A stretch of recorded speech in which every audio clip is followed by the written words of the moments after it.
त सतनामी हावो साहिब सतनाम ला मानथो। गुरु घासी बाबा के बताए रद्दामन झूठ कपट यऊ भेद भाव ले दूरी हा मन रही थो। जय सतनाम के अमर बनी ले प्रेम के दिया जरा थो। मानवता के पाठ पढ़ायस गुरु बाबा संसार में।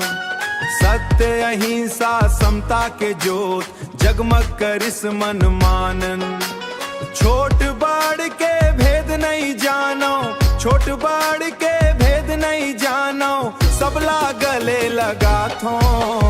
जय सतनाम के अमर बानी ले प्रेम के दिया जरा थो। ना छल कपट के संग मन हवै वो, ना बैर भाव धर थो।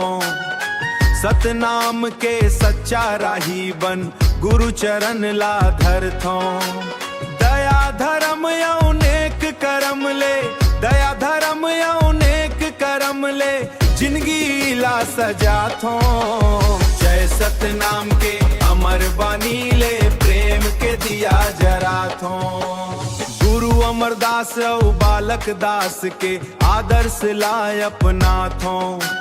सत्य के डगर मन चलत चलत मानवता गीत सुना थो। सफेद झंडा के शान बढ़ा के, सफेद झंडा के शान बढ़ा के जगमन नाम कमा थो।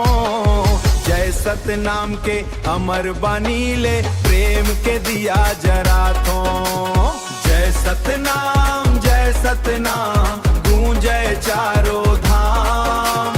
गुरु बाबा के अमर संदेश ले होवे जग कल्याण।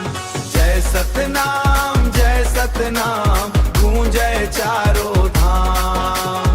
सत्य समता यौ मनवाता यही हमर पहचान। सत्य समता यौ मनवाता यही हमर पहचान।